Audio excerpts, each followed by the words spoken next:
लेकिन उन्होंने medical certificate दिखाने के बावजूद भी मतलब कोई भी कदम नहीं उठाया जाता है, ना ही उनका पास दिया जाता है। लेकिन हम ये जानना चाहते हैं कि अगर एक बंदा आपको सही सर्टिफिकेट दिखाता है तो उसे पास क्यों नहीं मिल रहा, आखिर क्या रीज़न है। फिर हम वहाँ जाने के बावजूद हमें पूरा लाइन में खड़ा कर दिया जाता है पूरी धूप में, और वहाँ से रमज़ान का महीना भी चल रहा है, लेकिन उन्हें ये एहसास नहीं आता कि अगर कोई बंदा रमज़ान का यहाँ पे आया है, रोज़ा रखा है, तो उसे कम से आप देख रहे हैं न्यूज़ सैर इंडिया और मैं हूं अरफाज अहमद डेंग। अभी हम पंपोश कॉलोनी छन्नी रामा में हैं और यहाँ पे कुछ लोग हमारे साथ जुड़े हुए हैं। काफ़ी परेशानियों का सामना जो है इन लोगों को करना पड़ रहा है। अब जानते हैं हम इनसे क्या परेशानियाँ आ रही हैं इनको। जी सर, आपका नाम? जी, मेरा नाम बिलाल है और मैं डिस्ट्रिक्ट शोपियान से हूँ।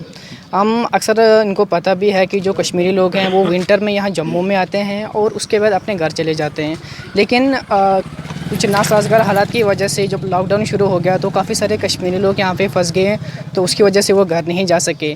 तो जैसे भी गवर्नमेंट ने कदम उठाया था कि जो भी लोग यहाँ फंसे हैं तो उनको राशन वगैरह सब कुछ दिया जाएगा, लेकिन आज तक कोई भी बंदा डिपार्टमेंट का यहाँ पे नहीं आया है, ना ही उन्होंने ये देखा है कि यहाँ कोई बंदा भूख से मर तो नहीं रहा है या उसको हम राशन दें, लेकिन डिपार्टमेंट का कोई बंदा यहाँ भी नहीं आया। पंपोश कॉलोनी की बात कर रहे हैं? जी हाँ, पंपोश कॉलोनी की बात कर रहा हूँ। उसके बाद फिर उन्होंने बोला कि जो उन्होंने हेल्पलाइन नंबर दे कि आप हेल्पलाइन नंबर पे कॉल कीजिए, वहाँ से जो भी सुविधा आपको होगी वो मिल जाएगी। हमने हेल्पलाइन नंबर पे कॉल की, लेकिन वहाँ से भी कोई रेस्पॉन्स हमें नहीं आया। उसके बाद हमने ऑनलाइन ने कहा कि आप ऑनलाइन फॉर्म सबमिट कीजिए। हमने ऑनलाइन फॉर्म सबमिट किए, लेकिन हमारे फॉर्म रिजेक्ट कर दिए गए बिना कोई रीज़न के। हत्ता कि इसमें कुछ ऐसे भी आप पेशेंट देखेंगे जो हार्ट पेशेंट भी हैं, काफ़ी सारे लोग बीमार भी यहाँ रहते हैं जो अपनी सेहत को ठीक करने के लिए यहाँ हॉस्पिटल में आते हैं, तो उसके बाद घर चले जाते हैं, लेकिन उन्होंने मेडिकल सर्टिफिकेट दिखाने के बावजूद भी कोई भी कदम नहीं उठाया जाता है, ना ही उनका पास दिया जाता है। लेकिन हम ये जानना चाहते हैं कि अगर एक बंदा आपको सही सर्टिफिकेट दिखाता है तो उसे पास क्यों नहीं मिल रहा, आखिर क्या रीज़न है। फिर हम वहाँ जाने के बावजूद हमें पूरा लाइन में खड़ा कर दिया जाता है पूरी धूप में, और वहाँ से रमज़ान का महीना भी चल रहा है, लेकिन उन्हें ये एहसास नहीं आता कि अगर कोई बंदा रमज़ान का यहाँ पे आया है, रोज़ा रखा है, तो उसे कम से कम हम देखें, उनकी यहाँ पर बुलाएं, मीडिया को बुलाएं, देखें उनकी क्या परेशानी है। लेकिन हम जैसे हम अंदर जाते हैं, डीकॉम ऑफिस जाते हैं, वहाँ हमें जाने नहीं देता, वहाँ हमें परमिशन नहीं दी जाती, बोला आप बाहर ही रुके जाओ, आप बाहर ही रुको। लेकिन हम पूरा दिन वहाँ पे रुके रहते हैं, तो हम फिर वहाँ से वापस आ जाते हैं, हमारी कोई भी नहीं सुनता है। उसके बाद हमें डीसी ऑफिस भेजा जाता है, डीसी ऑफिस भी हमारा कुछ नहीं सुना जाता, वहाँ से बोलते हैं वापस चले जाओ, आप ऑनलाइन फॉर्म सबमिट कीजिए, उसके बाद आप हेल्पलाइन पे कॉल कीजिए, आपकी जो भी सत्ता है वो हल कर दी जाएगी। लेकिन मैं यहाँ पर कहना चाहता हूँ ये सब कुछ झूठ है, कुछ भी नहीं है, यहाँ पे कोई किसी की मदद नहीं कर रहा है। हमने जी सर, मैं आपको रोकना चाहूँगा। एडमिनिस्ट्रेशन काम कर रही है, लोग जा रहे हैं, ऐसा नहीं है नहीं जा रहे हैं, लेकिन आपकी अगर मैं स्पेसिफिक आपकी बात करूं, आपने क्या कारण दिया था, किस कारण से जो है आपकी जो अप्लाई किया था ई पास आपने वो रिजेक्ट हुआ था, क्या कारण? जी मेरा जो कारण है, मेरा जो डैडी है वो हार्ट पेशेंट है। मैंने अपने डैडी को यहाँ पे वहाँ पर एक अच्छे डॉक्टर हैं, डॉक्टर सुशील कुमार, उनसे उनका एक टेस्ट करवाया था। वो एक सर्जरी आती है, ओपन सर्जरी आती है, तो हमने वो टेस्ट करवाया था। उसके बाद उनको यहाँ पे रुकना पड़ा क्योंकि 1 महीना उन्हें यहाँ पे रुकना था। उसके बाद ही उनको ट्रीटमेंट करने के बाद वापस घर जाना था। फिर ये लॉकडाउन हो गया, उसकी वजह से हम यहाँ पर रुक गए। फिर जब उनको मैंने उनके सर्टिफिकेट दिखाए, तो सर्टिफिकेट दिखाने के बावजूद भी वो उन्होंने पास रिजेक्ट कर दिया। हालांकि कि वो हार्ट पेशेंट है, मैं आपको अभी सर्टिफिकेट भी दिखा सकता हूँ, ऐसा कोई इशू नहीं है। बट जब भी मैंने अप्लाई किया तो वो 2 बार मैंने अप्लाई किया, 2 बार रिजेक्ट है। क्या अपील करते हैं? मैं ये अपील करना चाहता हूँ कि अभी जो भी जितना भी यहाँ कश्मीरी लोग फंसे हैं, एज सुन एज पॉसिबल उनको यहाँ से इवैक्यूएट किया जाए जल्द अज जल्द। सर हम यहाँ से हमारे साथ यहाँ पे कुछ और भी लोग हैं, इनसे भी बात करेंगे। जी सर, आपका नाम? मेरा नाम है अब्दुल कुमानी जनाब। सर, क्या प्रॉब्लम आ रही है आपको? प्रॉब्लम हमारे ये है कि हम क्यों 2-3 महीने हो गए यहाँ फंसे हुए हैं। कि हमारे कुछ गेस्ट भी आए थे वहाँ श्रीनगर से, वो भी फंसे हमारे यहाँ रूम में। लेकिन हमने पहले भी एप्लीकेशन भी दिया था डीकॉम ऑफिस में भी और डीसी ऑफिस में भी, लेकिन कोई सुनवाई नहीं। और हेल्प नंबर पर भी हमने कांटेक्ट किया है, लेकिन बाद में कोई रिस्पॉन्स नहीं, कोई कुछ नहीं। लेकिन हमारे पास कल भी हमारी एक कुड़ी बीमार हुई थी, लेकिन हमने इतने कोशिश किया कि इसको हम ले जाएंगे, लेकिन कोई रहता नहीं, कोई सुनवाई नहीं।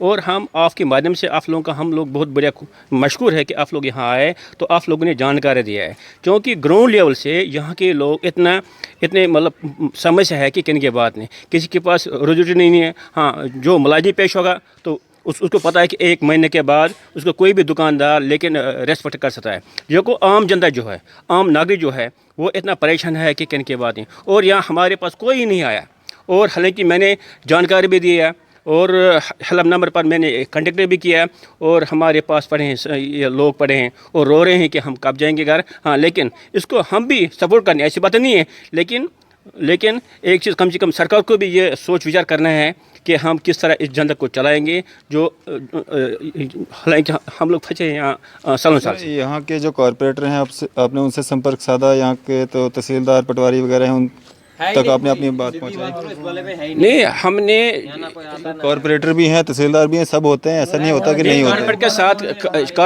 कारपेट के साथ कि इसने भी मतलब ये इसका एक केस है कि मेडिकल केस है इसके पास, और इसने इतना कोशिश किया कि एम्बुलेंस के बारे में भी इसको कम से कम मिले और डॉक्यूमेंट्स भी है। हालांकि उसका बेबी एक पैदा हुआ, लेकिन फिर भी इसने बहुत बड़े जान के लिए कि थ्रो कॉरपोरेट से, लेकिन कोई रिस्पॉन्स नहीं है, कोई कार्ड नहीं है, कोई कुछ नहीं है, और वो कुड़ी पड़ी है हमारे पास यहाँ बेबी लेकर, लेकिन बच्चे लेकर।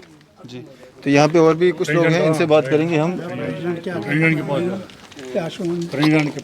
यहाँ पे जो लोग यहाँ पे हैं, ज़्यादातर कश्मीर के लोग हैं यहाँ पे, जो 2-3 महीने के लिए जो यहाँ पे कुछ इलाज करवाने के लिए आते हैं। कुछ लोग यहाँ पे जो हैं अपने बच्चे वगैरह जो पढ़ाते हैं, ट्यूशन्स वगैरह, सर्दी ज़्यादा होती है कश्मीर में तो उससे रिलेटेड यहाँ पे सालों से आ रहे हैं। लेकिन इस बार जब ये कोविड-19 जो कहर जो है पूरे इंडिया के साथ साथ में पूरे भारतवर्ष के साथ साथ में पूरे वर्ल्ड में छाया हुआ है, तो उसकी वजह से जो लॉकडाउन लगा, यहाँ पे ये लोग फंस गए। एडमिनिस्ट्रेशन अच्छे कदम उठा रही है, लेकिन इन लोगों के जो इल्ज़ामात एडमिनिस्ट्रेशन पे इनके द्वारा लगाए गए, जो ई पासेस जो हैं वो रिजेक्ट हो रहे हैं बार बार, तो कहीं ना कहीं जो है एडमिनिस्ट्रेशन को इन लोगों की तरफ जो है ध्यान देने की ज़रूरत है। और कुछ बीमार, जिस तरह से बिलाल भाई ने बोला कि इनके जो पापा हैं उनको